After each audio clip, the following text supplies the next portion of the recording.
Okay, so now we are going to learn a very important topic in the trigonometry. It's the second part of the factorization and defactorization formula. इसके पहले वाले part में हमने factorisation और डिफैक्टराइजेशन में first formula समझा, या कह दो कि फैक्टराइजेशन का एक formula and defactorization, because that both are very similar to each other. ठीक है, और निकालने का तरीका भी दोनों का सेम ही था। सो अब इस सेक्शन में, या कह दो इस पार्ट में या पार्ट टू में, what we are going to do, will derive the second formula. Sir इसका कितना यूज एग्जाम में, एग्जाम पॉइंट ऑफ व्यू कितना इंपॉर्टेंट है? It's very important. Okay, so if this topic is included in your syllabus, अगर ये factorization and defactorization formula आपके syllabus में include है और इससे क्वेश्चन ना आए, ऐसा हो ही नहीं सकता। ठीक है, it means you will see at least one question in the exam. ठीक है, सो अब कंपाउंड एंगल फॉर्मूला तो अच्छे से पढ़ लिए, सो उसी को यूज करेंगे। Sine A plus B. So what is sine A plus B? It is sine A into cos B plus cos A into sin B. So we'll give this as name 1, equation 1 नाम दे देते हैं। And then sin A minus B क्या था? Sin A into cos B minus cos A into sin B। Yes or no? और इसी equation 2 नाम दे देते हैं। ठीक है, नाउ अब हमने लास्ट वाले पार्ट में इन दोनों इक्वेशन को ऐड किया था। So this time will subtract equation 1 and 2। तो हम लोग क्या करेंगे? Subtract equation 2 from equation 1। So what we are doing, हम इक्वेशन 2 को सब्ट्रैक्ट कर रहे हैं इक्वेशन 1 से। So how we will write this, मतलब 2 जो है माइनस हो रहा है 1 में से, सो 1 पहले आएगा equation. So sine A plus B is equals to sine A into cos B plus cos A into sin B. Yes or no?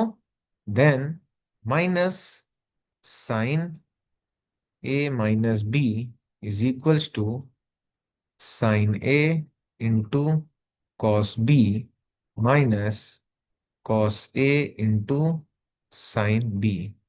Yes or no?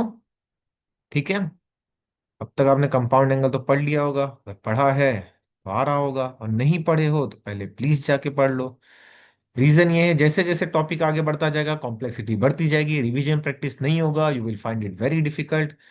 पर मैं इतने ही बेसिक से चलने वाला हूँ, जरूरत पड़ी तो और बेसिक से। Okay, based on your respond या कमेंट्स, कि आप बताओगे कि नहीं समझ में आ रहा है, सो और बेसिक से जाएंगे। ओके, सो नाउ अब अगर सब्ट्रैक्ट कर रहे हैं, so you know very well, जब अगर ब्रैकेट के बाहर माइनस साइन लगा हुआ तो ब्रैकेट ओपन करके साइन चेंज कर देगा। तो इन द सिमिलर वे, पहला इक्वेशन जो लिखा है, अगर माइनस कर रहे हो तो जो सेकंड इक्वेशन लिखा हुआ है वहां पे सभी टर्म्स का साइन चेंज कर देगा। तो sign A minus B plus में था, ये बदल जाएगा माइनस में, क्योंकि आगे कुछ नहीं है, मतलब plus. So sine A into cos B plus में है, ये भी बदल जाएगा माइनस में। Cos A sine B minus में है, ये बदल जाएगा प्लस में। क्यों ऐसा हो रहा है? क्योंकि हम सब्ट्रैक्ट कर रहे हैं। Okay, so now moving ahead. सब कैसे लिखेंगे? लेफ्ट हैंड साइड में sine A plus B minus sine A minus B, which is equal to अब क्या आएगा? if you observe it very carefully, you will see that sin a cos b and sin a cos b same है। एक है plus में, दूसरा है minus में। So this both term are going to cancel out. Okay, ये दोनों plus में, ये दोनों ऐड हो जाएंगे। Okay, this is also plus, और ये निगेटिव अब बदल चुका है पॉजिटिव में, ऐड हो जाएंगे दोनों। अभी दो टाइम्स ऐड होंगे तो क्या आंसर आने वाला है? 2 cos A into sin B। Yes और no? So how I will write this, लिखने का तरीका मैं बदल देता हूँ इसे। Since it's a defactorization formula, हम डीफैक्टराइजेशन के तरीके से यूज करने वाले हैं। So 2 cos A into sin B is equals to sine A plus B minus sine A minus B. Yes और नो? ठीक है, समझ में आ रहा? I hope this is very clear to you. Okay. Yes. And if you have any doubt please ask in the comment box, और you can send me the mail also. ठीक है। हाँ, अब ये बात समझ में आ गई। Now moving ahead what we will do, and this is this defactorization second formula. हम यहाँ पे क्या कर रहे हैं, प्रोडक्ट को सम और डिफरेंस में बदल रहे हैं। ठीक है। यस और नो? सो नाउ अब क्या करेंगे, तो एक बार वापस से वही लिख देता हूं। 2 cos A sine B is equals to sine A plus B minus sine A minus B. Okay. So now मान लेते, लेट अस सपोज ये A plus B equal to C and A minus B equal to D, मान लेते हैं ऐसा। और इसे equation 1 नाम दे देते हैं। ओके। और इसे इक्वेशन 2 नाम दे देते हैं। ठीक है। So now adding equation 1 and 2। ठीक है, हम इक्वेशन 1 और 2 को दोनों को ऐड करके देखते हैं क्या आता है। Okay, so if you add this, so a plus b will be equal to c, and then add a minus b is equals to d. So how it is going to be? अब क्या हो जाएगा, plus B minus B gets cancel, A 2 times a and c plus d. So this will become, ये क्या बन जाएगा, 2 times of a is equals to c plus d. Yes or no? Therefore a is equals to c plus d by 2.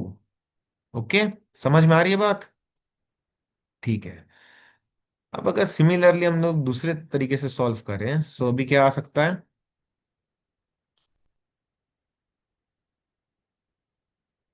Subtract equation 2 from equation 1। ठीक है, हम क्या कर रहे हैं, इक्वेशन 2 को सेपरेट कर रहे हैं किससे, इक्वेशन 1 से। तो इक्वेशन 1 पहले लिखा जाएगा, उसमें से 2 माइनस होगा। ओके, आई होप आपको समझ में आ रहा है। ठीक है, A plus B equal to C, then minus A minus B equal to D. Okay. So now अब क्या हो जाएगा, साइन चेंज होगा कि नहीं, है ना? सो सेकंड प्लस से है, माइनस होने की वजह से ये क्या बदल गया, माइनस ए में। माइनस बी था, ये किस में बदल गया, साइन चेंज है सेकंड इक्वेशन का, एंड डी बदल गया प्लस से माइनस में। So now how we will proceed, अब क्या करेंगे, मुझे पता चल गया यहाँ पे, ये plus B minus B, sorry sorry, plus A है और ये माइनस है, ये दोनों कैंसल आउट हो जाएंगे, एंड बी और बी ये 2 बार है, दोनों ऐड हो जाएंगे। यस और no? So how it is going to be, 2b, अब देखो दोनों ऐड हो गए, इसलिए अब ये b जो है प्लस में आने वाला है, 2b is equal to C minus D. So therefore b is equal to C minus D by 2। Okay. So what we will do, अब हम क्या करेंगे,